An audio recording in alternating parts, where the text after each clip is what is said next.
La gente me pregunta, amigos académicos, mis estudiantes me dicen, bueno, ¿y qué tenía que haber hecho Venezuela? Bueno, muchas cosas, pero una clave es hacer lo que ha hecho Noruega con el petróleo, lo que ha hecho Chile con el cobre, que es generar un fondo de estabilización macroeconómica. No tenemos una pizarra aquí, pero en esencia lo tenemos, de hecho. Lo tenemos. El problema es que funciona al revés. Claro. Que esta es la data que les quiero mostrar. ¿Qué es lo que hace? Es una idea muy básica pero poderosa, una idea que está en la Biblia. Tú ahorras en los periodos de vacas gordas para que cuando vengan los periodos de vacas flacas tengas una ahorro. Es decir, en los periodos de boom tú ahorras y cuando vienen los periodos de vacas flacas tú tienes un ahorrito. Padre, usted ¿cuántas veces lo habrá dicho? Lo habrá dicho usted. Bendice eso. Es más, usted debería ser el ministro de Finanzas encargado de implementar este mecanismo institucional. Al final la culpa no era de Bush, sino del Papa.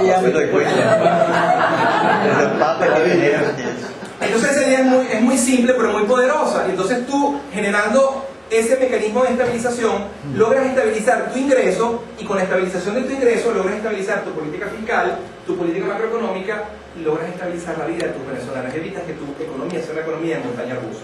Pero ¿cómo funciona el Fondo de Estabilización Macroeconómica Venezolano? Primero, se creó en el 98.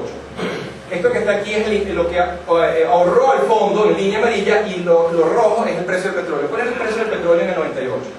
$8. ¿Quién es tan pendejo para abrir una cuenta de ahorro cuando no tiene nada que ahorrar? ¿Quién? Un venezolano. Pero tal vez no es que es muy pendejo, tal vez no es que es muy pendejo, tal vez es que es muy vivo. Porque si tiene algo que ahorrar, se lo gasta, no lo ahorra. Y entonces, ¿qué fue lo que pasó? Se abrió una cuenta de ahorro en un momento donde no había nada que ahorrar. En la medida que los precios del petróleo eran muy bajos, que había muy poco que ahorrar, se ahorró. Pero en la medida que el gobierno se dio cuenta que ese dinero lo podía gastar, lo comenzó a gastar. Y entonces fíjense cómo hay una correlación negativa entre el precio del petróleo y los aportes del fondo de estabilización. Entonces ahorramos cuando no había nada que ahorrar y cuando había mucho que ahorrar, desahorramos. Este es el único fondo de estabilización macroeconómica procíclico del mundo. Es un fondo que existe pero que funciona al revés. En vez de ahorrar cuando estamos en periodo de vacas gordas, ahorra cuando estamos en periodo de vacas flacas, cuando estamos en periodo de vacas gordas, se lo gasta todo. Es el mundo al revés. Y tiene que ver, no es una burla lo venezolana, son básicamente sistemas de incentivos. Los noruegos tienen $200.000 millones en su fondo de estabilización. Y yo no creo que hay diferencia, no es que ellos son cromosómicamente puros y nosotros impuros.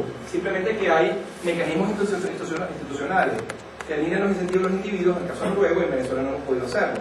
El reto intelectual es generar los incentivos correctos para que el mundo político, para que la sociedad civil, para que la gente entienda que es bueno ahorrar en los periodos de vacas gordas, porque siempre vienen después los periodos de vacas flacas, sobre todo si viven en una economía petrolera.